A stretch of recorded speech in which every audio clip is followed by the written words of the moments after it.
Liam checked his watch for the 5th time in 10 minutes, tapping his fingers on the table in a rhythm that betrayed his growing impatience. The cafe was cozy, dimly lit, filled with the low hum of conversations and the aroma of roasted coffee beans and cinnamon pastries. It would have been the perfect place for a first date, if only his date had shown up. He had arrived early, as he always did. Punctuality was one of the few things in life he still had control over. The table for two was set perfectly. A small vase with a white tulip, a candle that flickered lazily, and an untouched cup of coffee that had long gone cold. He looked around the cafe for what felt like the 100th time, scanning each face that entered, hoping one of them might be her. But none were. He sighed and leaned back in his chair, loosening his tie slightly. Blind dates were not his thing, had never been his thing. Yet here he was again, because his sister Megan had insisted he give this one a chance. "You'll like her, Liam," she'd said that morning, her voice brimming with confidence over the phone. "Her name's Julia. She's sweet, kind, funny, and he'd asked warily, "She's a single mom." He'd almost hung up. "Megan, I don't think. She's not looking for someone to take care of her," Megan interrupted quickly. "She's looking for someone genuine. You both deserve to meet someone who sees you for who you are." He'd agreed mostly to stop the argument, but now, half an hour past their meeting time, he regretted it. Maybe she'd changed her mind. Maybe she'd seen his picture and decided he wasn't her type. He couldn't blame her if she had. At 34, Liam wasn't the man he once was. The breakup 3 years ago had drained the color out of him. He'd been engaged once, to Clara, a woman he thought he'd spend forever with. But forever had come undone one rainy afternoon when she'd told him she couldn't live a life where love was quiet and measured. "You feel everything too carefully, Liam," she'd said. "I need someone who feels without thinking." Since then, he'd kept to himself. Work, home, gym, sleep, repeat. Safe, predictable, numb. Until Megan decided to interfere. He checked his watch again. 7:34 p.m. He gave it another 5 minutes, he told himself. If she didn't show, he'd pay the bill and go home, maybe stop by the grocery store for something frozen to heat up for dinner. As he reached for his wallet, the cafe door swung open, and a gust of cool evening air swept through. He glanced up, half expecting to see his date. Instead, he saw a little girl. She couldn't have been older than 6. Her curls framed her face like a halo of brown, and her pink backpack was nearly as big as she was. She looked around the cafe with wide, searching eyes before marching straight toward him. "Are you Mr. Liam?" she asked, her tone serious and her little hands gripping the straps of her backpack tightly. Liam blinked, caught completely off guard. Yes." Her face lit up with relief, and she broke into a grin that showed a missing front tooth. "Good. My mommy's sorry she's late. She's parking the car. She told me to tell you not to leave." Liam stared for a moment, speechless, then let out a small laugh. "Oh, well, that's okay. Thank you for the message." "You're welcome," she said with the kind of confidence only a child could have. Then, before he could say anything else, she climbed up into the chair across from him. Her little legs swung back and forth under the table, not even close to reaching the floor. Liam chuckled softly. "Do you, want to wait with me?" She nodded. "Mommy says I should always be polite and keep people company." He smiled, amused. "That's very good advice. What's your name?" "Emma," she said proudly.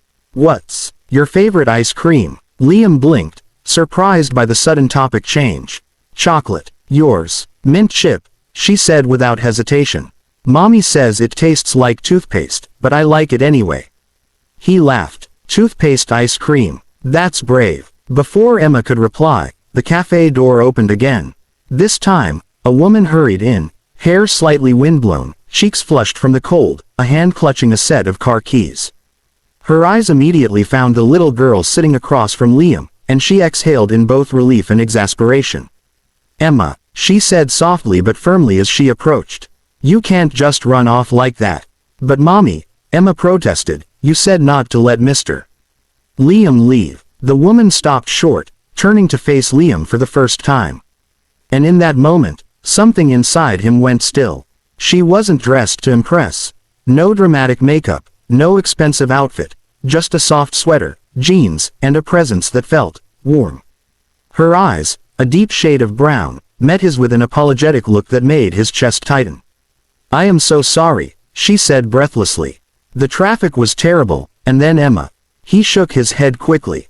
"It's okay. You're here now." She smiled, embarrassed. "I'm Julia," she said, extending her hand. He reached out, shaking it gently. "Liam, nice to meet you." Her hand was warm against his, soft but firm, and for a moment, they both forgot about Emma, who was now examining the dessert menu with great interest. Once Julia sat down, she turned to her daughter. "Sweetheart, what do we say?" Emma grinned. "Sorry for running off." Julia sighed. "And for inviting yourself to Mr. Liam's table." Emma giggled. But he didn't mind. Liam laughed. "She's right. I didn't." They ordered food. Or rather, tried to. Emma wanted pancakes even though it was dinner time, and Julia tried to convince her otherwise. Eventually, Julia surrendered with a laugh that sounded like relief.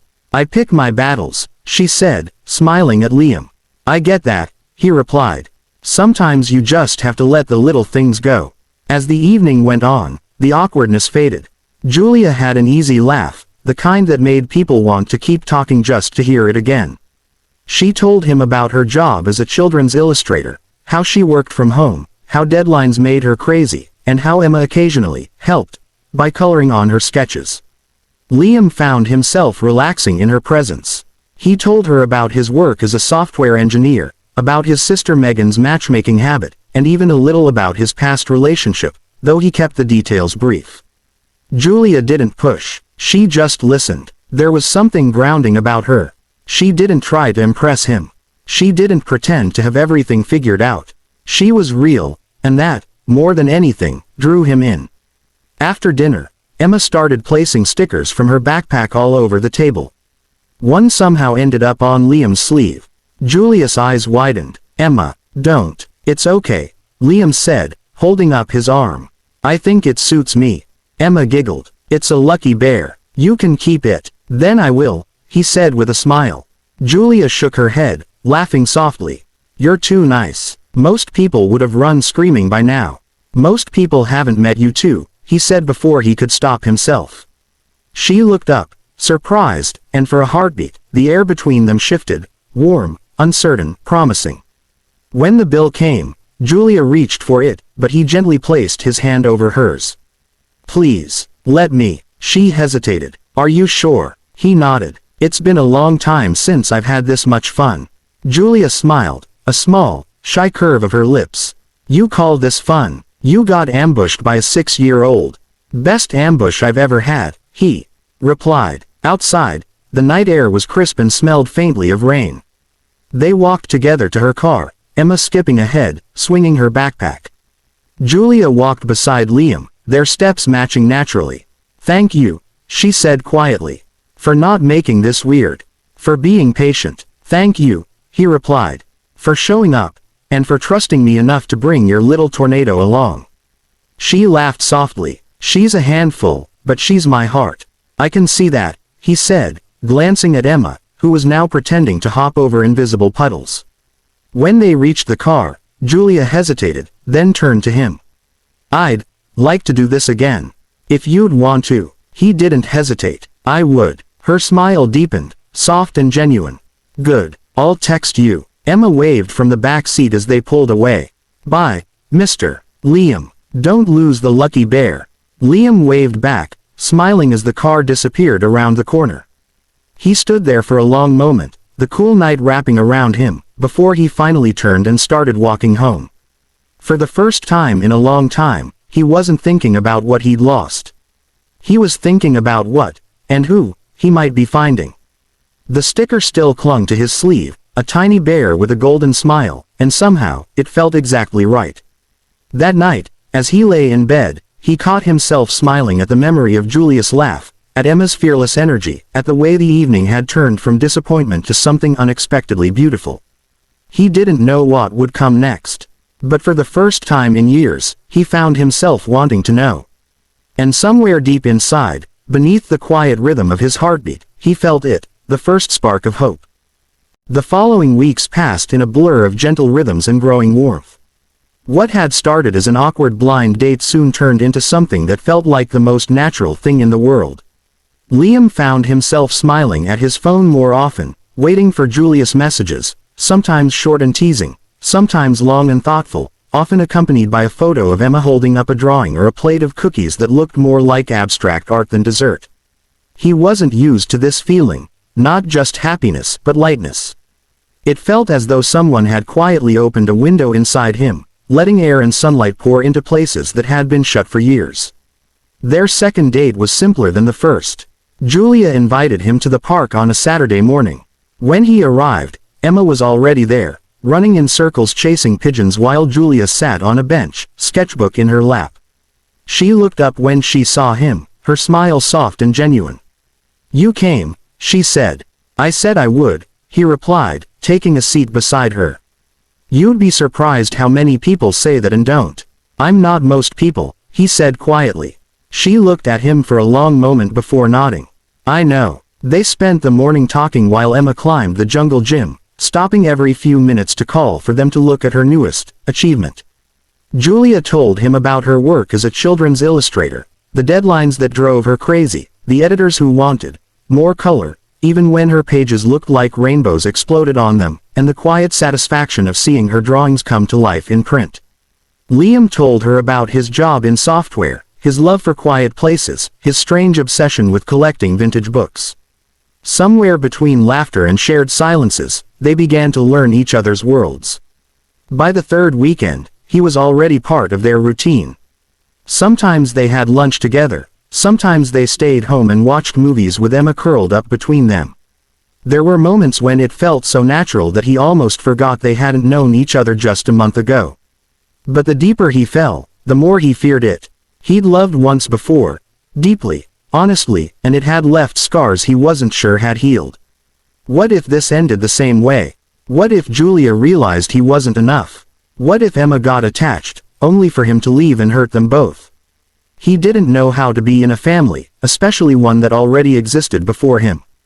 Julia noticed his quietness one evening as they washed dishes together after dinner. "You've been distant today," she said gently.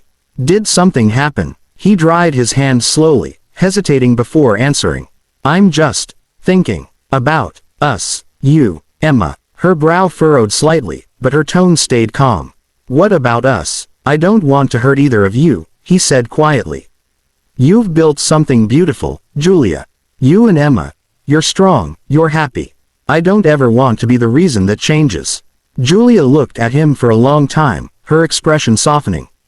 "You're not going to hurt us, Liam. You're helping me remember what it feels like to trust someone again." He swallowed hard. "And if I fail you?" She smiled faintly. "Then I'll forgive you, because that's what love is, Liam. Not perfection. Forgiveness and choosing again, every day." The words sank into him like sunlight through fog. From that night on, he stopped overthinking and started simply being. He showed up for them. School fairs, lazy breakfasts, long phone calls when Julia couldn't sleep. Slowly, quietly, he became a fixture in their lives. But love has a way of testing those who dare to believe in it again. One evening, months later, Julia's past came knocking, literally. Liam had just arrived at her apartment with dinner and flowers when he saw a sleek black car parked outside. At the door stood a man, tall, sharply dressed, with the kind of smile that didn't reach his eyes. Julia opened the door just as Liam walked up the steps. Her voice was tight. "Daniel, what are you doing here?" "I came to see my daughter," the man said smoothly, his gaze flicking to Liam. "And who's this?" Julia's jaw tensed. "This is Liam." Daniel's smirk widened. "So, this is the man playing house with my family." Liam said nothing at first, though every muscle in his body tightened. "You don't get to call us that anymore," Julia said. "You made your choice." Daniel's tone sharpened. "I made a mistake, Julia. You know I did, but that doesn't mean you can replace me with." His eyes darted toward Liam, dripping disdain. "Him." Liam's voice was calm but steady. "I'm not trying to replace you." Daniel sneered. "Good, because you couldn't if you tried." Julia stepped between them, her hands shaking slightly. "Enough. You can see Emma tomorrow. Right now, you need to leave." Daniel looked at her for a moment, his expression softening just enough to twist the knife. "You'll get tired of pretending this is real, Jules. People like him. Quiet. Boring. They make you feel safe for a while.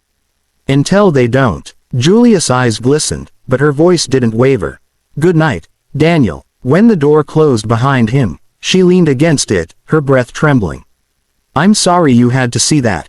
Liam shook his head. "You don't need to apologize for him."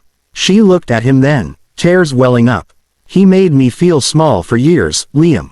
Like I was never enough. Not as a wife, not as a mother. I thought I stopped believing him, but when I see him, I still feel it." He stepped closer, his voice quiet but firm. "You were enough. You always were. He just wasn't capable of seeing it." Her tears spilled over then, and she pressed her forehead to his chest.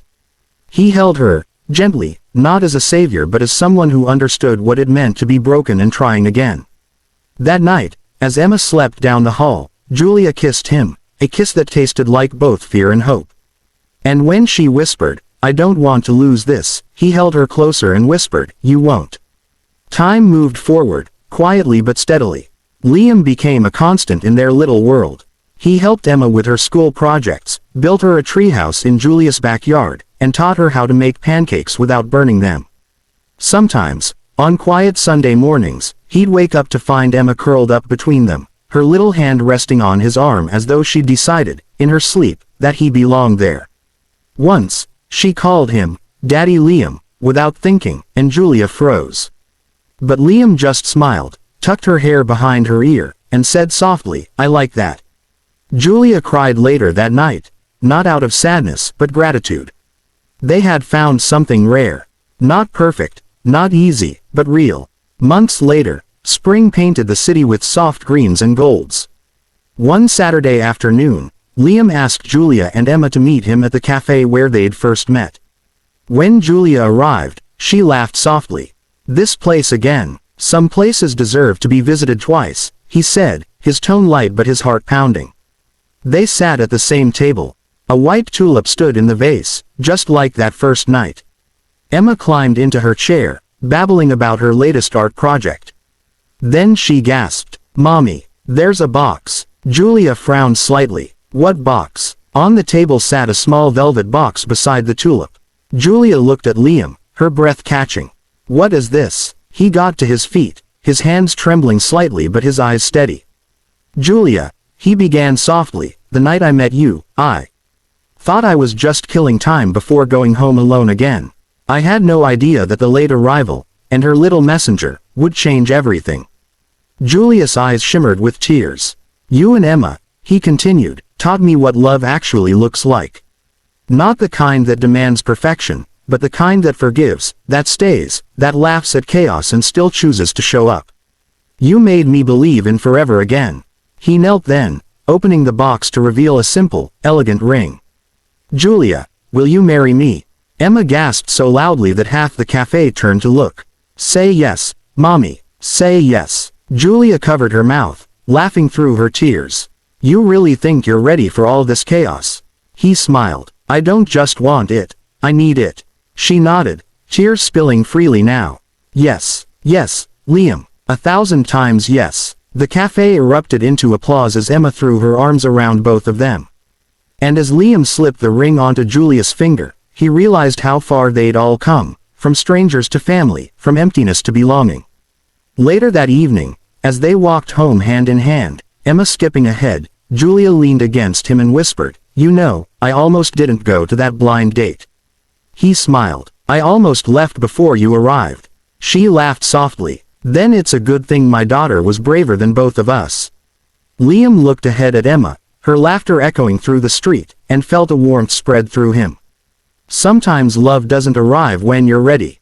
It arrives when you least expect it, carried in the voice of a little girl saying, "My mommy's sorry she's late." And for Liam, that late arrival had been right on time.